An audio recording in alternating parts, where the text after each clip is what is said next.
Donald Cameron is best known to most pipers by the march that bears his name, and for over 100 years this has certainly been one of our most popular competition tunes. Last year at Grangemouth, 7 out of 10 Grade 1 bands played it for the World Championship. But the man the tune commemorates is of much more interest, and certainly of much greater importance to the history and development of bagpipe music. In fact, if Donald Cameron had never lived, it's possible that piping as we know it today would have been quite different, and Pibroch would have been entirely different. Our link with the MacCrimmons comes through two main stems, and one of these is channeled solely through this one man. Donald Cameron was born in 1810 at the Burn of the Music at Strathconnan in Rothshire. At the age of 8 he began to learn to play, one of his first teachers being Donald Moore MacLennan at Moy. Obviously he showed considerable talent, because later he was sent for lessons to Angus Mackay of Rassay and John Ban Mackenzie. These two men were the greatest authorities and exponents of their day, and Donald Cameron's reputation is based largely on the fact that he became the principal custodian of their vast knowledge. The other achievement that built his reputation was his success as a competitor. An old record tells us he was a sweet and all-round performer of Ceol Mor and Ceol Peg, and the most celebrated piper of his day. At an early age he became piper to a Mr. Robert Morrison of Glenelg, and this was the kind of job, piper in private service, which he followed all his life. Later he moved to the service of Sir James Mackenzie of Scatwell and Rosehaw, and later still to Colonel Mackenzie of Seaforth at Brahan Castle, where he spent most of his life. Angus Mackay and John Ban were the first great pipers to move away from an exclusively Ceol Mor repertoire. Donald Cameron certainly followed the example of his teachers, but Pibroch was still the dominant music of the time, and most of his energy was undoubtedly devoted to the study and playing of it. One of his favourite tunes was Mackintosh's Lament, with which he later won a memorable prize. Its playing probably hasn't altered much in the past century.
If Donald Cameron had wanted to be remembered as a great competitor, he could hardly have chosen to be born at a better time. This strange business of piping competitions had started at the Falkirk Tryst in 1781. It probably began as a rather casual trial of skill among the Highlanders who had come south to sell their cattle. The contest was held again in the next 2 years, but in 1783 the results didn't meet with general approval, which just shows there's nothing new under the sun. The pipers adjourned to Edinburgh, where they held a rerun of the event with their own prize list. The Highland Society of London became interested, and they started sponsoring the competition in Edinburgh each year. Their object was to encourage the playing of the bagpipe, and in this they were successful. But they also found that they were encouraging the running of competitions, and by 1829, when Donald Cameron was 19, there were so many competitions being run that the Highland Society decided to curtail its activities and only hold the contest every third year. They also found that they were being asked to include a Strathspean reel event, on the grounds that this was becoming popular in competitions at other places. The application admitted that strathspeys and reels was a branch of the art which the Highland piper viewed with feelings approaching to contempt, but went on to say that several first-rate performers who have been persuaded to make the experiment fairly are satisfied that the occasional practice of reel and strathspey music does give an ease and freedom to the fingering in pibrochs. The application was unsuccessful, but the tide of the little music was not to be held back, and soon all the pipers were trying their hands at it. Donald Cameron composed several tunes, and this strathspey, Brahan Castle, gives a good indication of the kind of music he played other than pibroch.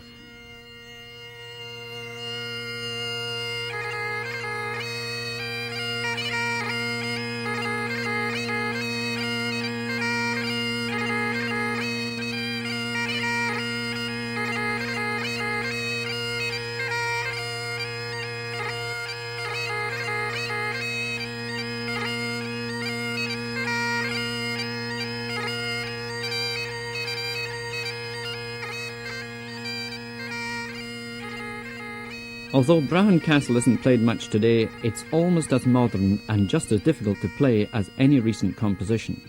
Perhaps the change of key near the end is not too successful, but then these composers were using more notes than they had been accustomed to in their pentatonic pibrochs, and some experimenting was necessary. The embellishments are a bit old-fashioned at times, but still it's amazing how much progress the pipers of the mid-19th century had made in such a short time. Or perhaps we should say it's amazing how little progress we've made in the last 100 years. The other branch of the light music, competition marches, was also in its infancy. The achievements of all other pipers of the time fade into nothing compared with the majestic compositions of Angus and Hugh Mackay, but most of the pipers were developing a feeling for this important new branch of their music. Donald Cameron's best tune was Seaforth's Farewell to Assynt, a strong, vigorous piece, although again there's a feeling of uncertainty as to where exactly in the scale to place some of the phrases.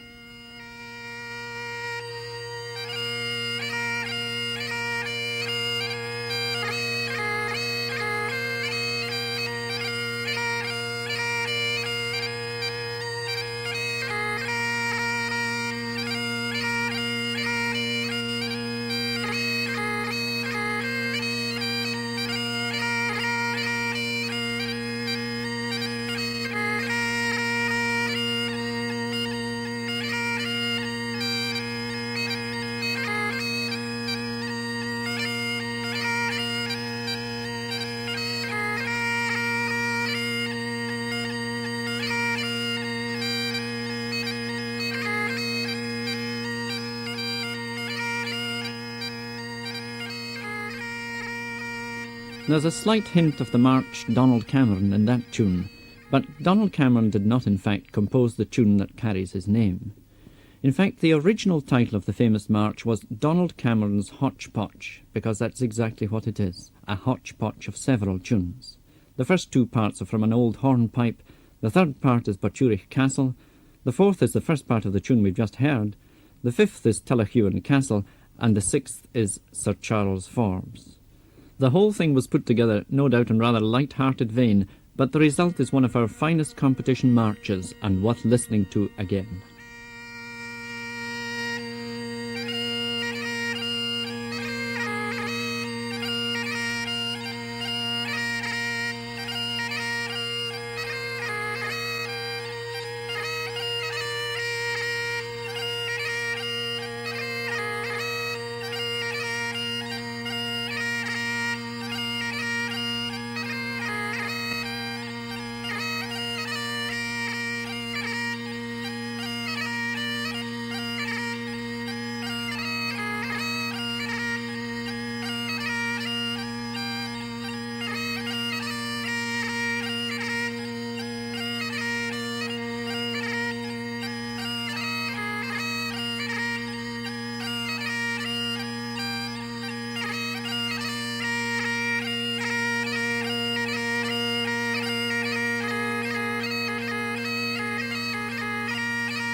in spite of producing one or two reasonable tunes, Donald Cameron was not really a composer. In fact, it's worth listening to a bit of one of his other compositions, not for any merit it has, but because it shows that his undoubted appreciation of Ceol Mór was not carried into the light music. Here is part of Lady Anne Mackenzie's Farewell to Rose Haw by Donald Cameron.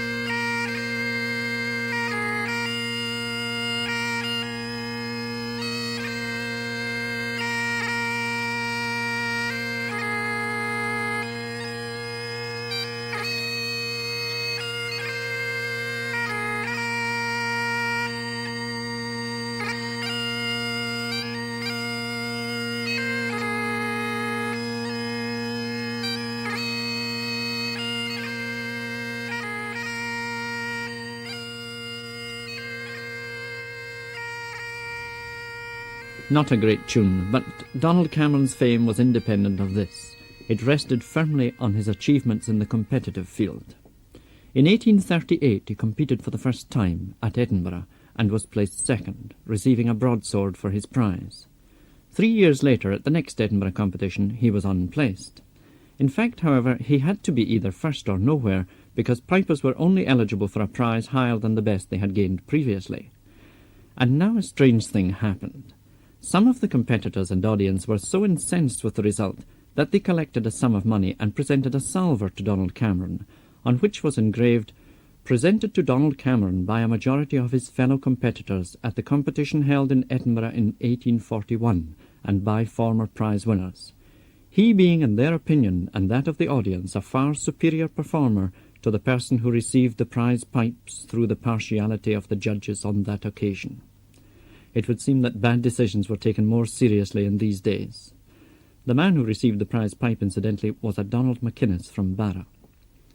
After that, Donald Cameron had no trouble winning prize pipes. He won one in Glasgow that year, one at the Northern Meeting Inverness 2 years later, and then when the Edinburgh competition came round again in 1844, he was placed first without question. This, in fact, was the last time the Highland Society of London held its competition in Edinburgh. 15 years later, it started awarding the gold medal at the Northern Meeting in Inverness, the competition which continues to this day. The first winner at Inverness was Donald Cameron, playing Mackintosh's Lament. The competitions at Falkirk and Edinburgh are often looked on as the forerunners to the gold medal event at Inverness, and if this is so, then Donald Cameron is the only man in history to hold the equivalent of 3 Inverness gold medals. In spite of the glamour of winning prizes, the influence and value of a piper's career is really to be found in his compositions or in his pupils. Donald Cameron's true value to piping lay in his knowledge of pibroch. This he transmitted, faithfully we assume, to his 3 sons, Alexander, Colin and Keith, and to his brother Alexander. Although he passed on the knowledge, he couldn't pass on the ability to compose, because he didn't have it himself. So this is a sterile period for pibroch, nothing new, only the painstaking attempt to repeat the old tunes in exactly the same old ways. Keith Cameron did try to compose pibroch, but the results were not very successful. Here is the ground of his Lament for Donald Cameron, but even the best modern experts are baffled in their attempts to find much musical merit in it.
Lament for Donald Cameron by Keith Cameron.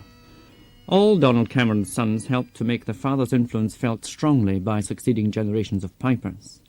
Alexander and Colin rarely competed, although they both won the gold medal at Inverness. Keith was considered by some to be the best piper of the three, and he competed quite a bit. All of them were teachers of piping, compulsive teachers even. In fact, some of the contemporaries of Alexander and Colin used to say, "Why don't the Camerons compete and show us how to play, instead of always telling us how to play?" As the professional pipers would say nowadays, they talked a good tune. But the real influence of Donald's sons is to be seen in publications of pipe music.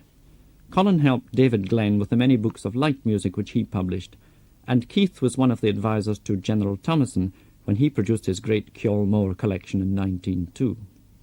All of them have had their effect through their many pupils, but probably the most active was Alexander. His influence is to be seen in the Pibroch Society publications and in the Colberry Book of Ceol Mor.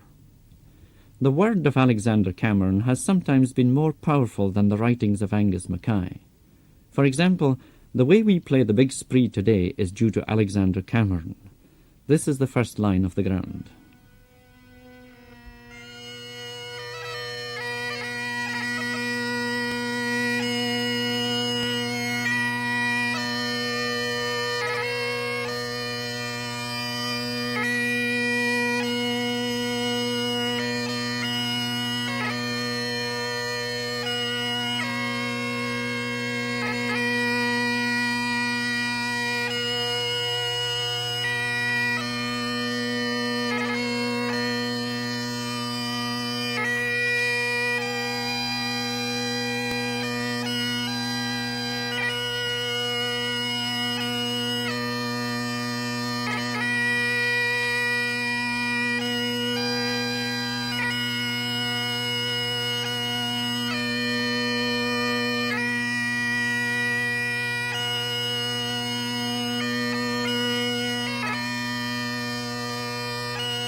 That's the way Alexander Cameron said that his father played the big spree. But Angus Mackay, in fact, wrote the line like this.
There's not a great deal of difference in the two versions, and I suppose we all prefer the one we know, the Cameron one. But the significant point is that the sons of Donald Cameron were held in such high esteem by succeeding pipers that their statement that this was how their father played it was sufficient to have us all playing it that way, in spite of what Angus Mackay wrote. The vitality of the Camerons, together with the quantity and quality of their pupils, combined to produce what some people call the Cameron school of Pibroch playing. It was characterized by what one writer, describing Donald Cameron's playing, called a theory of pipe music, whereby the sounds formed a continuous and harmonious whole, as distinguished from some other well-known pipers whose playing was marked by jerkiness. It would seem from this that the Cameron school tended to play more evenly than other pipers. As a result, the Camerons sometimes felt that certain tunes should be played as laments, even when the composer had not intended them to be. The best example, perhaps, is Kinloch Mordred's Salute, which we all play as lament nowadays. Alexander Cameron also said that MacLeod of Rassie's Salute was a lament, but nobody is prepared to accept this ruling. Surely the very first line of the ground tells us that it's a great clarion call, meant to rouse men, not soothe them.